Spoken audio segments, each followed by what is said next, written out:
చెప్పవా? మీరు వింటున్నారు kid stories in Telugu podcast by Sitaram, Rayansh and Snigdha. మనం వింటున్నాం రామాయణం.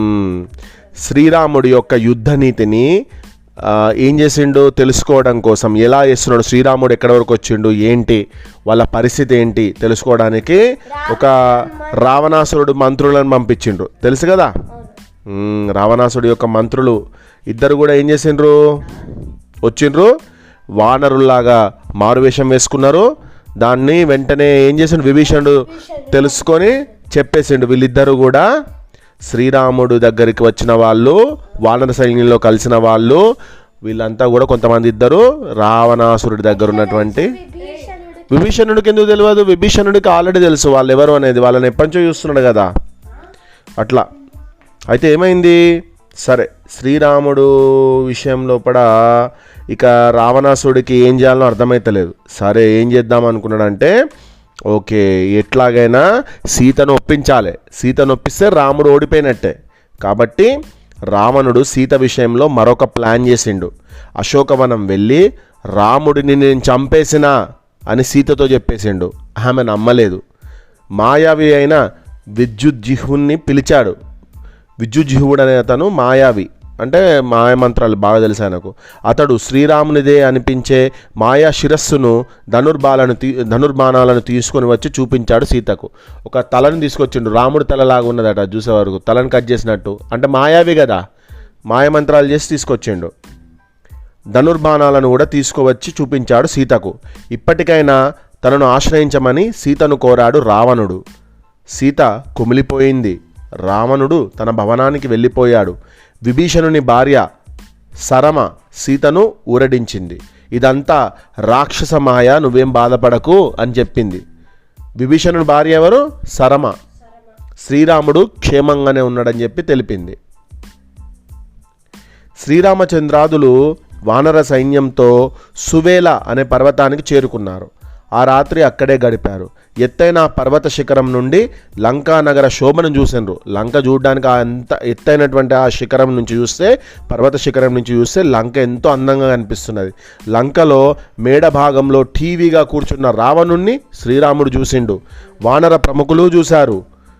సుగ్రీవుడు ఒక్క ఉదుటున లేచి కోపంతో ఊగిపోతున్నాడు. క్షణాలలో సువేల పర్వతం నుంచి రావణ భవనం పైన వాలాడు. తాను శ్రీరాముడి మిత్రుడనని, తన దగ్గర తప్పించుకోవడం నీ తరం కాదని లంకేశుణ్ణి హెచ్చరించాడు. రావణుడిపైకి దూకి అతని కిరీటాన్ని తీసి నేలకొట్టిండు. రావణుడు రెచ్చిపోయాడు. సుగ్రీవా, ఇంతవరకు నీవు నా కంటబడలేదు, లేకుంటే ఎప్పుడో తల తెగిపోయేది నీది అన్నాడు. ఇద్దరి మధ్య బాహాబాహి యుద్ధం జరిగింది, సుగ్రీవుడికి రావణాసురుడికి. సుగ్రీవుడు రావణుణ్ణి ముప్పు తిప్పలు పెట్టి క్షణాలలో రివ్వున ఎగిరి సువేల పర్వతం మీద వాలాడు. శ్రీరాముడు సుగ్రీవుణ్ణి సున్నితంగా మందలించాడు. ఎందుకు తొందరపడ్డావు, నువ్వు ఎందుకు వెళ్ళినావని చెప్పి. తొందరపడి ఇలాంటి సాహసాలు చేయవద్దని సలహా ఇచ్చాడు. రావణుడి దగ్గరికి అంగదుణ్ణి రాయబారిగా పంపాడు శ్రీరాముడు. సీతను అప్పగించకపోతే శ్రీరాముడి చేతిలో మరణం తథ్యమని, లంకకు విభీషణుడిని రాజుగా చేస్తానని చెప్పి శ్రీరాముని వాక్యంగా రావణునికి విలిపించాడు అంగదుడు. సభ అట్టుడికిపోయింది. కోపంతో అందరూ బాగా కోపంగా చూస్తున్నారు అంగదుడి వైపు. నలుగురు రాక్షసులు అంగదుడి మీద విరుచుకుపడ్డారు. అంగదుడు వారిని తన చంకలో ఎక్కించుకొని భవనంపైకి ఎగిరిపోయాడు. అక్కడి నుంచి వారిని బలంగా నేలకు విసిరాడు. సింహనాదం చేసి ఆకాశ మార్గంలో శ్రీరాముని దగ్గరికి వెళ్ళిపోయాడు. రావణుని భావాన్ని గ్రహించాడు శ్రీరాముడు. రావణుడు చాలా కోపంగా ఉన్నాడన్న విషయం అర్థమైపోయింది రాముడికి. ధనస్సుకు పని చెప్పాల్సిన సమయం ఆసన్నమైందని భావించాడు. లంక మీదకి దండయాత్ర మొదలైంది. లంకను 4 వైపుల నుండి సైన్యంతో ముట్టడించాడు శ్రీరాముడు. లంకేశుడు తన భవనం మీద నుంచే పరిస్థితిని అంతా గమనిస్తున్నాడు. దీర్ఘాలోచనలో పడ్డాడు. యుద్ధం మొదలైంది. 2 సైన్యాలు తీవ్రంగా పోరాడుతున్నాయి. ఆంజనేయుడి చేతిలో జంబుమాలి, సుశేషుని చేతిలో విద్యున్మాలి మరణించాడు. చీకటిలో ఎవరో రాక్షసుడా వానరుడా అడిగి తెలుసుకొని మరీ కొట్టుకుంటున్నారు. అంగదుని చేతిలో రావణ కుమారుడు ఇంద్రజిత్తు కూడా ఓడిపోయాడు. దీనికి తట్టుకోలేకపోయాడు. కపట యుద్ధానికి దిగాడు. అంటే మోసం చేసి యుద్ధం చేద్దాం అనుకున్నాడు. రామ లక్ష్మణులను మూర్చపోయేటట్టు చేసే నాగాస్త్రంతో బంధించాడు. వారు మరణించారని భ్రాంతిపడి రావణుడి దగ్గరికి వెళ్ళి విషయాన్ని తెలిపాడు. రావణుడు ఎంతో అభినందించాడు. మంచి పని చేసినావు వాళ్ళిద్దరిని చంపేసి అని. రావణుడి ఆదేశం మేరకు త్రిజట మొదలైన వారు సీతను పుష్పక విమానంపై యుద్ధభూమికి తీసుకువెళ్లారు. నేల మీద పడి ఉన్న రామ లక్ష్మణులను చూసి సీత బోరుమని ఏడ్చింది. పక్కనే ఉన్న త్రిజట ఓదార్పుతో కూడిన ధైర్యాన్నిచ్చింది. రామ లక్ష్మణులు బతికే ఉన్నారని ఆధారాలు కూడా చూపించింది. వానర సైన్యం ప్రసన్నంగా ఉండడం ఒక కారణమని, అంటే వానర సైన్యం అంతా కూడా రామలక్ష్మణులు చనిపోతే అంత కోలాహలంగా ఉంటారా అని చెప్పింది. అన్నింటికీ మించి భర్త మరణించిన స్త్రీని పుష్పక విమానం తీసుకొని రాదు అని చెప్పడంతో సీత యొక్క మనసు కుదుటపడింది. గరత్మంతుని రాకతో రామలక్ష్మణులు నాగాస్త్ర ప్రభావం నుంచి విముక్తులైనారు. గరత్మంతుడు వచ్చేసరికి ఆ నాగాస్త్రం అనేది ఏం పని చేయకుండా అయిపోయింది. వానరులు జయ జయ ధ్వానాలు చేశారు. అవి రావణుని గుండెలో అపశబ్దాన్ని జోడించుకొని ప్రతిధ్వనిస్తున్నాయి. అంటే అపశకునం ఏదో జరగబోతుంది అని రావణాసుడి యొక్క థాట్లోకి వచ్చేసింది. హనుమంతుని చేతిలో ద్రుమాక్షుడు, అకంపనుడు అంగదుడి బారిన పడి వజ్రదంశ్రుడు, నీలుడికి చిక్కి ప్రహస్తుడు అందరూ చనిపోయారు. అంటే హనుమంతుడేమో ధూమ్రాక్షుడిని చంపేసిండు, అకంపనుడు ఏమో అంగదుడు చంపేసిండు, అంగదుడు వజ్రదంశ్రుడిని చంపేసిండు. హనుమంతుడి చేతిలో ధూమ్రాక్షుడు, అకంపనుడు. తర్వాత నీలుడికి ఏమో ప్రహస్తుడు అనే రాక్షసుడు దొరికిండు, వాళ్ళని చంపేసిండు. రావణుని బాణశక్తికి సుగ్రీవుడు కూడా మూర్ఛపోయాడు. రావణుడు ఒక బాణం వేసిండు, వేయగానే సుగ్రీవుడు మూర్ఛపోయిండు. శ్రీరాముడు కూడా బాణం తీసుకున్నాడు, ఇక విల్లందుకున్నాడు.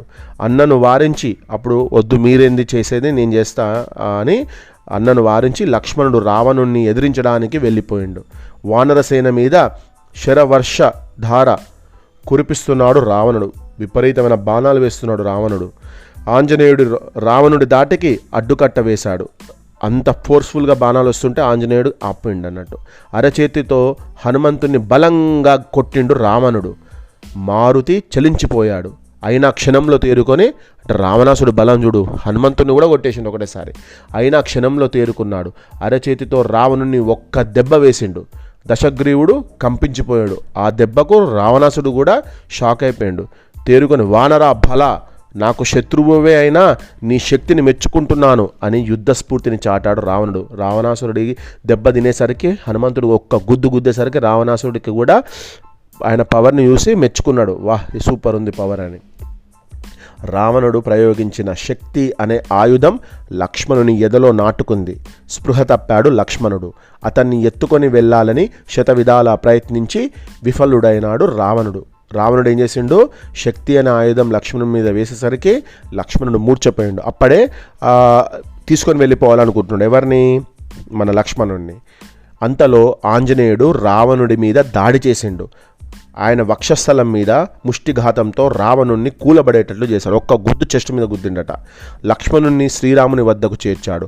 హనుమంతుని కోరిక మేరకు అతని భుజాలపై కూర్చొని రావణునితో పోరు చేశాడు శ్రీరాముడు. శ్రీరాముని పరాక్రమం ముందు రావణుని ధనస్సు, కిరీటం దాసోహమయ్యాయి. శ్రీరాముడు దయతలిచాడు.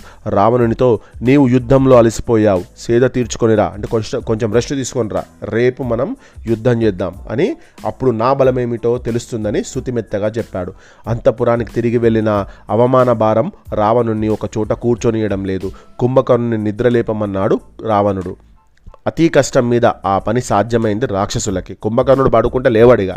కుంభకర్ణునికి 6 నెలలు నిద్ర, ఒక రోజు భోజనం. అందుకే కుంభకర్ణ నిద్ర అనేది ఒక మంచి చెప్తూ ఉంటారు అన్నట్టు. కుంభకర్ణుడు రావణుణ్ణి దగ్గరికి వచ్చిండు. జరిగిందంతా చెప్పాడు రావణుడు. తెలివిగల వారు జరిగిన దానిని గురించి ఆలోచించరన్నాడు కుంభకర్ణుడు. తనకు సహాయపడమని కుంభకర్ణుని కోరాడు రావణుడు.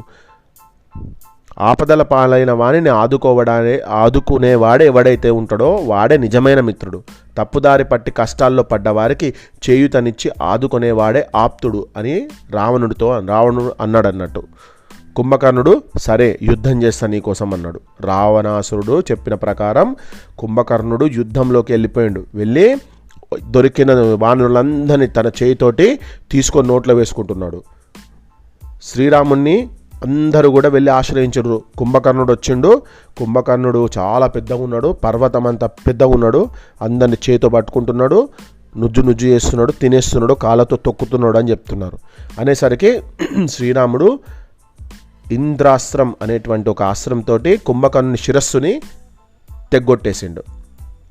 ఇక చనిపోయిండు ఇక రావణాసురుడు పంపించినటువంటి కుంభకర్ణుడు. రావణాసుడు ఒక తమ్ముడే ఈ కుంభకర్ణుడు కూడా. అయితే ఏం జరిగింది, శ్రీరాముని యొక్క బాణదాటికి కుంభకర్ణుని తల లంకలో పడిపోయింది. ఆ తల తగలడం వల్ల రాజవీధుల్లోని ఇంటి కప్పులు, ఎత్తైన ప్రాకారాలు అంటే పెద్ద పెద్ద బిల్డింగ్స్ అన్నీ కూలిపోయినాయి. అంత పెద్ద తలకాయ అది.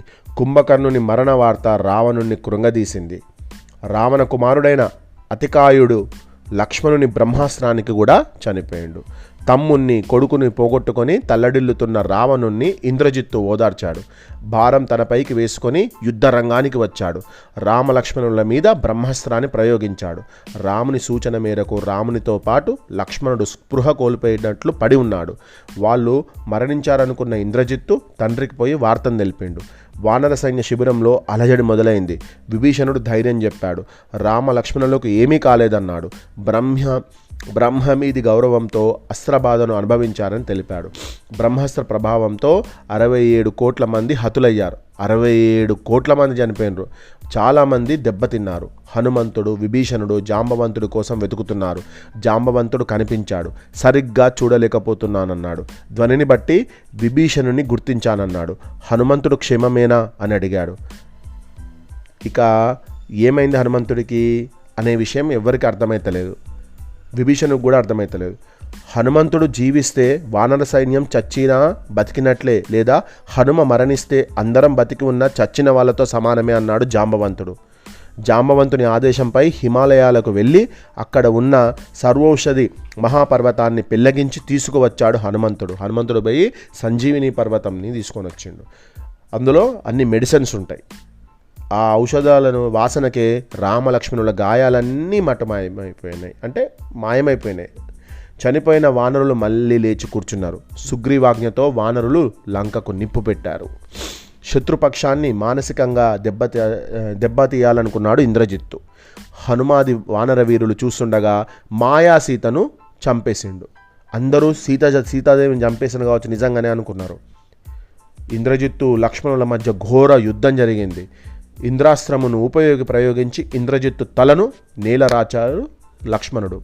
ఇంద్రజిత్తును చంపేసిండు ఇంద్రాస్త్రము ఉపయోగించి. శ్రీరాముడు లక్ష్మణుని మెచ్చుకున్నాడు.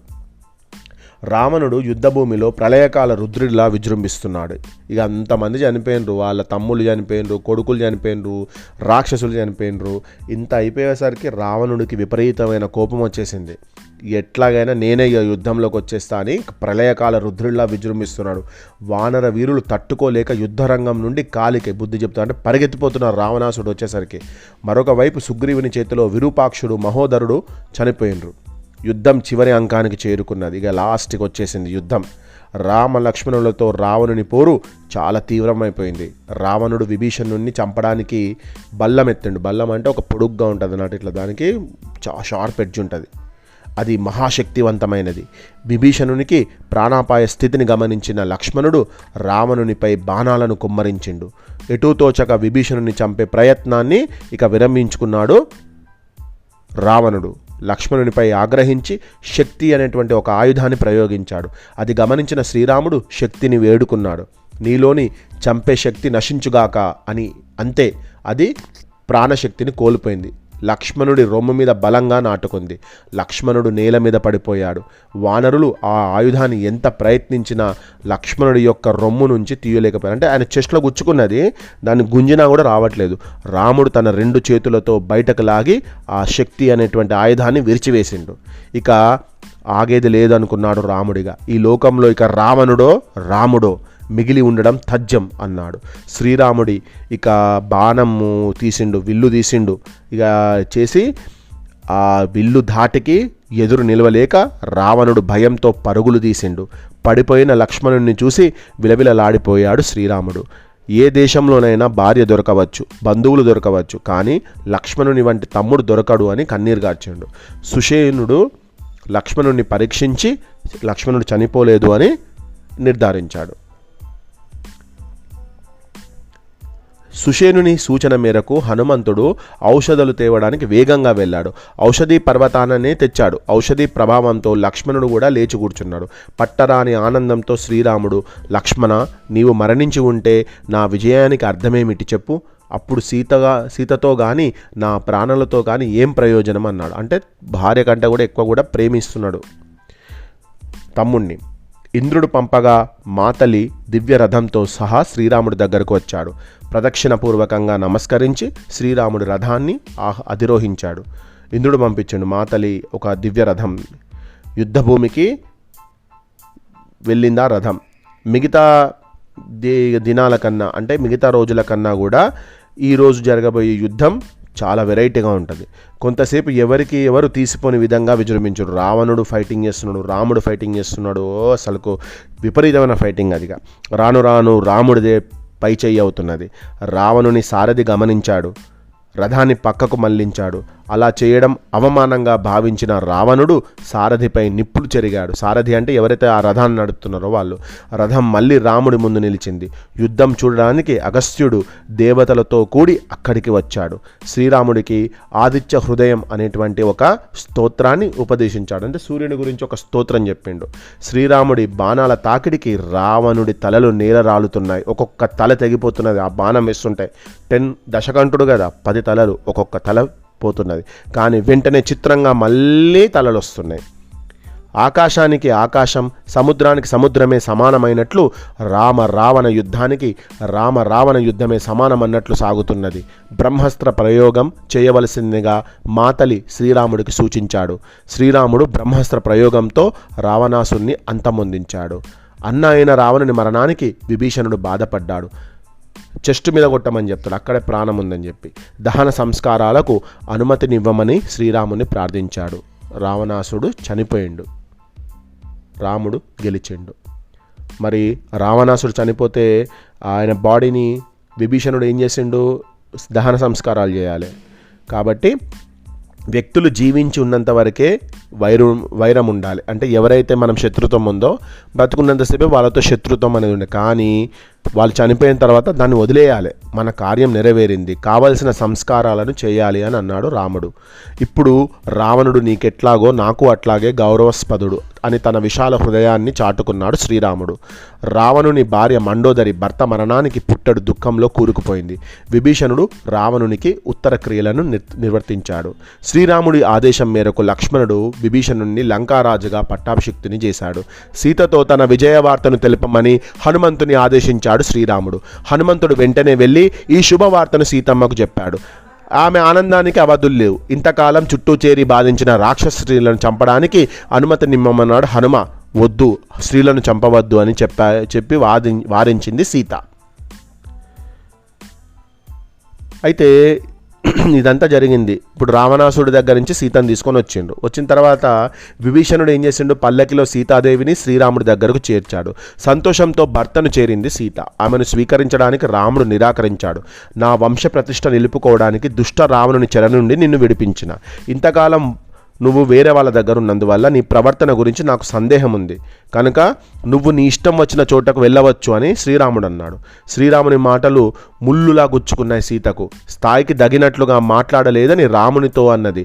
శ్రీరామునికి విశ్వాసం కలిగించడానికి అగ్ని ప్రవేశం ఒక్కటే శరణ్యమని భావించింది. వెంటనే అగ్నిలోకి దూకింది. శ్రీరాముని మనసెరిగిన లక్ష్మణుడు ఇక చితిని సిద్ధపరిచిండు. సీత అగ్నిలోకి ప్రవేశించింది. అక్కడి వారంతా ఆందోళన చెందారు. అగ్నిదేవుడు స్వయంగా సీతాదేవిని తీసుకువచ్చి ఆమె గొప్పదనాన్ని వెల్లడించాడు. అగ్నిలోకి వెళ్ళగానే ఆమె ఏమైనా తప్పు చేస్తే కాలిపోయేది, కానీ ఆమె ఏం తప్పు చేయలేదు కాబట్టి ఆమెకి ఏం కాలేదు. వెంటనే అగ్నిదేవుడు కూడా బయటికి తీసుకొచ్చి అసలుకు ఏం జరిగింది, ఏంటి, ఎట్లా ఉంది అనేది చెప్పేసిండు. ఆమెను స్వీకరించవలసిందిగా శ్రీరాముని కోరిండు. సీత గురించి తనకంతా తెలుసు అన్నాడు శ్రీరాముడు. ఆమె శీలం యొక్క గొప్పతనాన్ని ముల్లోకాలకు చాటడానికే అగ్ని ప్రవేశం చేస్తున్నా ఊరుకున్నాను అన్నాడు. సీతను దగ్గరకు తీసుకొని వచ్చిండు. పరమశివుడు శ్రీరాముని ప్రశంసించాడు. దుష్ట సంహారం చేసిన శ్రీరాముణ్ణి ప్రజానురంజకంగా పరిపాలన చేయమన్నాడు. శ్రీరాముడి కోరిక మేరకు ఇంద్రుడు మృతుడై పడి ఉన్న వానరులను మళ్ళీ బ్రతికించారు. విభీషణుడు లంకలో కొంతకాలం ఉండవలసిందని శ్రీరాముని అభ్యర్థించాడు. భరతుని కోరిక తాను త్వరగా ప్రయాణం కావాల్సిందే అన్నాడు శ్రీరాముడు. వానరులను వాళ్ళ అంటే వాళ్ళ ప్లేస్లకు వెళ్ళిపోమని చెప్పిండు. విభీషణుడికి వీడుకోలు చెప్పిండు, టాటా బాయ్ బాయ్ చెప్పేసిండు. పుష్పక విమానంలో అయోధ్యకు బయలుదేరాడు. దారిలో ఆయా ప్రదేశాలన్నీ సీతకు చూపుతున్నాడు. భరద్వాజుని యొక్క ఆశ్రమాన్ని సందర్శించారు. శ్రీరాముడి యొక్క ఆజ్ఞతో హనుమంతుడు శ్రీరాముడు వస్తున్న విషయాన్ని భరతునికి గుహునికి ముందుగా వెళ్ళి తెలియజేశాడు. వాళ్ళు ఎంతో ఆనందించిండ్రు. పుష్పక విమానంలో నందిగ్రామం చేరుకున్న సీతారామ లక్ష్మణులకు భరతుడు, ప్రముఖులు, మిగతా అందరూ కూడా ఘనంగా స్వాగతం పలికారు. సీతారామ లక్ష్మణులు కౌసల్య, సుమిత్ర, కైకేయి, వశిష్ఠుల పాదాలకు ప్రణామాలు అర్పించారు. భరతుడు శ్రీరాముని చరణాలకు పాదుకలను తొడిగాడు. పాదుకలు అంటే అప్పుడు తీసుకొని వెళ్ళింది కదా చెప్పులు, అవి మళ్ళా భరతుణ్ణి ప్రేమతో దగ్గర తీసుకున్నాడు శ్రీరాముడు.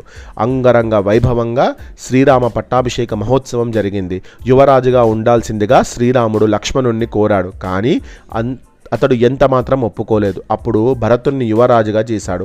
యజ్ఞ యాగాది క్రతువులను నిర్విఘ్నంగా కొనసాగిస్తున్నారు. అంటే యజ్ఞాలు చేస్తున్నారు, యాగాలు చేస్తున్నారు. శ్రీరాముడు ప్రజలను కన్నబిడ్డలా చూసుకుంటున్నాడు. ఎలాంటి ఈతి బాధలు లేవు. అందరూ ధర్మబద్ధంగా నడుచుకుంటున్నారు. ఇలా 11,000 సంవత్సరాల కాలం ప్రజానురంజకంగా పరిపాలించాడు శ్రీరాముడు. అందుకే రామరాజ్యం అన్నమాట నేటికి ఆదర్శమై నిలిచింది. రాముడు చాలా గొప్పగా ప్రజలనందరినీ కూడా చూసుకున్నాడు. మంగళం కౌసలేంద్రాయ మహనీయ గుణాత్మనే చక్రవర్తి తనూజాయ సార్వభౌమాయ మంగళం. ఇది మనకు రామాయణం గురించి ఈ పాడ్కాస్ట్లో సాధ్యమైనంత ఈజీ వేలో చెప్పడానికి ప్రయత్నం చేశాను. మరి మీకు నచ్చితే డెఫినెట్గా ఈ పాడ్కాస్ట్ని లైక్ చేయండి, షేర్ చేయండి, సబ్స్క్రైబ్ చేయండి అండ్ ఫాలో అవ్వండి. ఇంకో మంచి పాడ్కాస్ట్తో మళ్ళీ కలుసుకుందాం.